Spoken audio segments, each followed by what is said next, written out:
Você está ouvindo Selfie Podcast. Olá, meus irmãos de fé. Agora vamos ouvir a segunda parte do bate-papo com Maíla, Isabelle e Carla. Essa minha tia, hoje em dia, ela já tá um pouco afastada e tal, enfim, pela idade. Mas logo que eu conheci a Umbanda, eu devia ter uns 16 anos, por aí. Ela já era há muitos anos. E assim, eu fiquei pasma. Eu falei, quê? Como é que você é de Umbanda e eu não sabia? E tipo, ia em missa, tudo era igreja, e somos todos católicos, de família portuguesa e tal. Exatamente, e ninguém sabia, e olha, ninguém pode saber e tal, é super segredo, né? E aí eu comecei a frequentar, comecei a gostar, me interessar, estudar, meu TCC de faculdade foi sobre isso e tal, enfim. Foi uma parada assim, me abriu meus olhos, meu Deus, é isso que eu quero pra minha vida. E ela sempre foi contra, assim, muito contra. Ela conversou com os meus pais, falou que era a maior besteira da minha vida eu querer entrar num centro, porque era uma responsabilidade que você levava para a vida inteira, que quando você entrava num terreiro você não podia nunca mais sair. Quando você quisesse sair, você teria consequências. Aquele terror, tipo, psicológico, né? E os anos foram passando, e aí quando eu conheci o Selfie, passado alguns meses, eu não sei se já tinha um ano que eu frequentava assistência, acho que eu já estava no desenvolvimento, então já tinha mais de um ano que eu tinha conhecido o Selfie. Eu levei essa minha tia lá. E ela ficou assim, nossa, que terreiro legal e tal, diferente. Ficou meio assim. Há pouco tempo o esposo dela faleceu, né? Acho que tem um ano e pouco, né? E no dia do sepultamento dele, ela me chamou, assim, a gente tava conversando. Aí eu falei algumas palavras pra ela, né? A gente tá um pouco acostumado a falar certas coisas, né? Em relação à morte, que outras religiões, às vezes, não conseguem chegar ali naquele ponto da parte de outras vidas, de que a pessoa tá melhor e tal. Às vezes, eu acho que a pessoa, o umbandista, o espírita, ele tem um jeito peculiar, assim, de falar sobre essas coisas. Eu tava conversando com ela e ela falou pra mim, nossa, você fez a escolha certa mesmo. Você hoje sabe mais do que eu, por exemplo, porque eu nunca estudei. O que você fez esses anos todos, eu não fiz a minha vida toda, que foi estudar, procurar conhecimento, encontrar uma casa direitinha, correta, que trabalhe realmente para caridade, que não fantasie, né, que não mistifique as coisas na cabeça das pessoas e tudo mais. Na verdade, eu ia só complementar o que a Isabelle falou. Quando ela falou quando a tia dela, né, falou que achava melhor ela não entrar. Porque antigamente as pessoas que entravam na religião, elas entravam por uma obrigação, era um sacrifício para elas fazer parte daquilo. Elas não encaravam a Umbanda como uma filosofia de vida. Como os jovens de hoje encaram, como os guias sempre falam pra gente, a Umbanda é do portão para fora. Porque a Umbanda, ela é uma filosofia de vida. A Umbanda não é um incorporar, não é um acender vela. Ela é o teu dia a dia. Se você não pratica Umbanda no seu dia a dia, você não é umbandista. E antigamente não existia isso. Antigamente as pessoas eram muito presas a preceitos, né? Não sei porquê, mas eu tenho que acender uma vela e um copo, e elas não conseguiam entender que todos esses preceitos que são importantes, que têm fundamento, o fundamento maior disso tudo é o seu pensamento, são as suas atitudes que vão impulsionar uma vela acesa, que vão impulsionar uma limpeza energética. E antigamente não se tinha isso. E quando ela falou da dúvida, né? Todo mundo tem essa dúvida. Eu acredito que até antigamente as pessoas tinham a dúvida do sou eu ou é o guia. Mas elas não tinham espaço para expor essas dúvidas. Então elas preferiam. E hoje a gente já tem espaço para ter aquela coisa, pô, será que sou eu ou é o guia? E eu acho importante essa dúvida.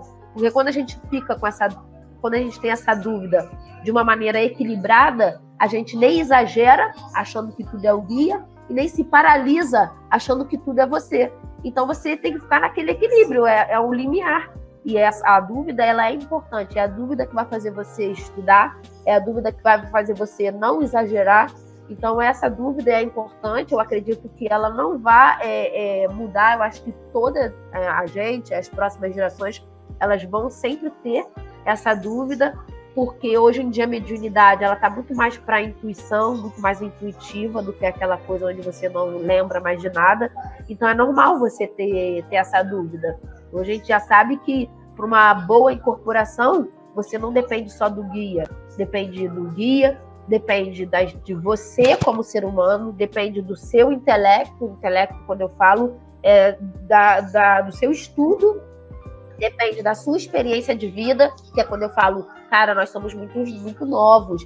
Então, assim, mais do que nunca, a gente tem que estudar muito, porque quando eu tô com o seu Tupinambá, tem consulentes que vão até ele, que falam situações que eu nunca experienciei na minha vida, que eu não sei o que é, que eu não saberia como agir, porque eu nunca passei por aquilo. Então, mais do que nunca, nós que somos jovens e que damos consultas, que na passagem os Exus, as pombagiras falam, ter consciência de que se eu não tenho uma experiência necessária, de certa forma, eu tenho que suprir esse meu déficit, que não, infelizmente, que é uma coisa natural eu não ter tanta experiência pela idade. Como é que eu vou diminuir esse déficit? É com estudo. Só com estudo a gente consegue equiparar a experiência de vida que falta da gente para com o consulente. E a minha história na Umbanda foi total amor, porque a minha mãe é um exemplo vivo da falta de estudo, porque a minha mãe, ela bateu cabeça em uma porção de centro, não gostava de nenhum. Ela dizia que via muita gente fingindo estar incorporada. Minha mãe tinha uma mediunidade muito forte. Ela via, ela ouvia, ela pressentia, ela tinha premonições. Então isso foi meio que desmotivando ela. Só que aí, por outro lado, ao invés disso impulsionar ela, meio que ela foi pro lado errado. Ela começou a incorporar em casa. Ela incorporava o dia que queria. Não tinha hora para acabar. Nós somos 7, né? Nós somos 7 filhos. Eu lembro que às vezes dava 4 horas da manhã, minha mãe ainda estava incorporada com a pombagira dela, que dizia não gostar de criança, então a gente não podia nem estar perto dela, que a pombagira começava a gritar e xingar a gente. Então, coisas que tu começa a ver assim, de certa forma, ela se perdeu. E como ela tinha premonições, quando meu tio faleceu, ela culpou a espiritualidade por não ter avisado a ela e ela ter podido falar para ele não andar de moto, porque ele faleceu num acidente de moto. Então ela simplesmente, desde aquele dia, parou de incorporar, jogou tudo fora. E eu gostava da vovó dela, era uma coisa que me fez muita falta, não ter a incorporação dela para dar o passe na gente, né? Botava nós 7, um do lado do outro, e aqueles passes de preto velho que eu sempre gostei, maravilhosa. E aí eu comecei a sentir falta. Aí foi quando eu entrei na faculdade, conheci uma amiga, que ela falou que frequentava o Self, não como consulente.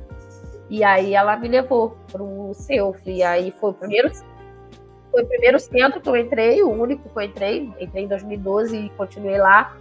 Eu confesso que eu não tenho nem curiosidade, confesso que tem meio que um frio na barriga também de conhecer outros centros, que eu fico com medo, falar, não sei como é que não sei o que me espera, então não vou. E aí eu sou grata por isso, por não ter precisado bater cabeça várias vezes. Mas eu entrei por total amor ao centro. Ah, legal, muito bom. E você, Maíla, como é que você entrou pra Umbanda? Eu cheguei no Self, especificamente no Self, porque eu achei que era a cara do Volney.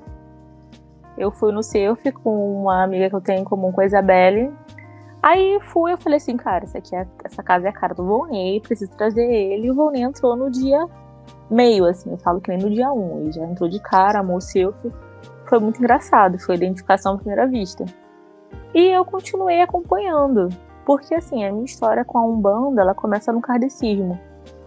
Eu trabalhei numa empresa que o dono da empresa, ele é kardecista. E ele tinha uma biblioteca dentro da empresa. E além dos livros de contabilidade, que era o foco da empresa, você podia pegar emprestados livros espíritas que ele comprava para ele.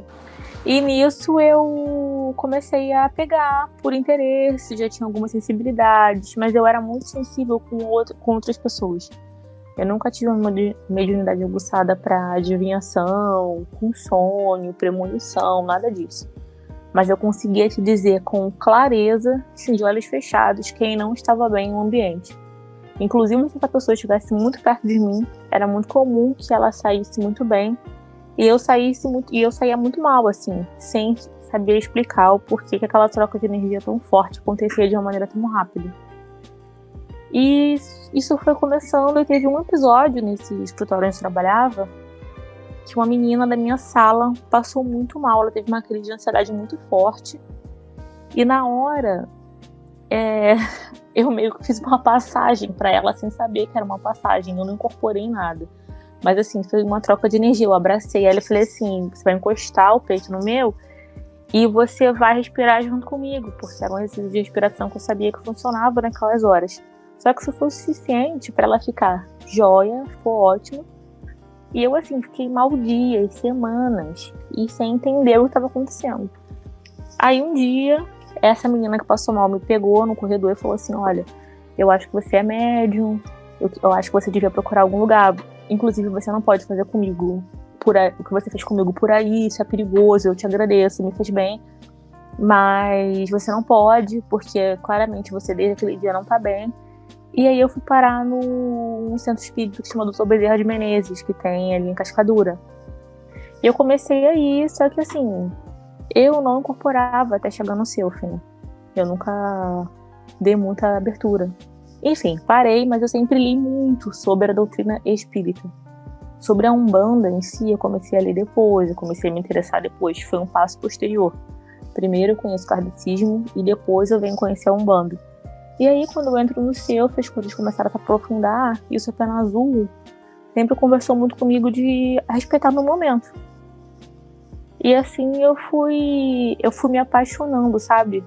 Eu tinha muito medo de incorporar, eu tinha muito medo de não saber fazer, de perder a mão, enfim. Foi um processo muito natural. Eu tava numa consulta e minha primeira incorporação foi com o Preto Velho junto com o Pena Azul, sabe? Foi muito, ele não tava me puxando, foi muito engraçado, assim. Todo o meu tempo foi respeitado, é por isso que eu falo que a Umbanda e os nossos guias, eles partem do princípio do respeito, e inclusive do nosso livre-arbítrio. Em nenhum momento eu fui tomada por nada, sabe? Foi um privilégio. Foi assim que eu comecei na Umbanda. Que linda! A Umbanda na minha vida sempre foi presente, porque minha avó, como eu falei, ela incorporava a Vovó Maria Conga desde que eu me conheço como gente. Então, como você falou, né, Carlinha, aquela coisa do passe do Preto Velho sempre esteve presente na minha vida. Eu falei maravilhoso, porque eu, né, senti saudade agora fortemente. E quando eu acho que eu tinha por volta de uns 10 anos, a Vovó Maria Conga virou pra mim e falou, quando a sua avó fizer a passagem, você vai herdar as entidades dela. E aí eu olhei e falei, ué, como assim, 10 anos? Beleza. Quando vai ser? Eu não sei, eu não entendi, não associei. Falei, herdar, passagem. Eu lembro que eu fiquei com isso na minha cabeça e deixei pra lá. Minha avó faleceu em 2012 e pra mim foi o pior momento da minha vida. Eu larguei tudo. Simplesmente, pra mim, a minha vida perdeu total sentido. Eu passei mal, bem mal na rua, e se não fosse espiritualidade, eu tenho certeza que eu não estaria aqui conversando com vocês. Minha irmã procurou a ajuda de uma amiga que era do kardecismo. Uma semana depois, 2, eu tava ainda muito mal, só sabia chorar. Eu fui pra uma casa espírita aqui no... onde é que era mesmo? Só esqueci até o nome, mas aqui perto de casa, e eu fui pra uma mesa mediúnica. Eu só sabia chorar, sentia muito frio, muita dor. Enfim, resumindo tudo, uma das amigas da minha irmã, que é a Juliana, que é do Self, falou, opa, tudo bem, sua irmã, né, que tal levá-la até o Self? Né, já que ela não tá se identificando tanto com a mesa, porque eu tava me sentindo muito perturbada, sabia que ali talvez não fosse o meu lugar. E aí eu entrei no Self como a parte da galera da assistência, através da Ju, e eu me identifiquei com tudo aquilo e a minha vida começou a mudar. Eu participei de grupos de estudo, a Dona Vera abria o Self junto com a Camila, com a Rose. Na época o Wellington ainda estava no Self, eles faziam mesas de conversa, de estudo comigo. para que eu saísse do buraco que eu estava.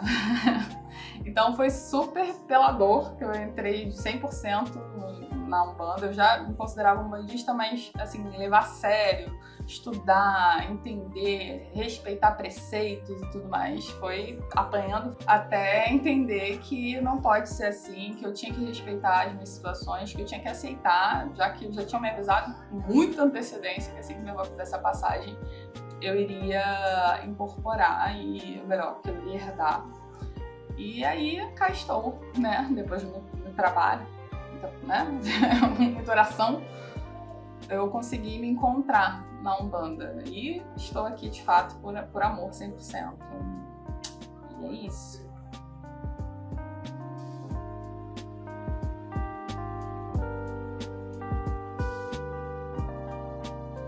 E é isso. Nosso papo rendeu um terceiro podcast. Semana que vem a gente vai ouvir o nosso irmão Alexandre e no dia 4 sai a parte 3. A gente espera vocês.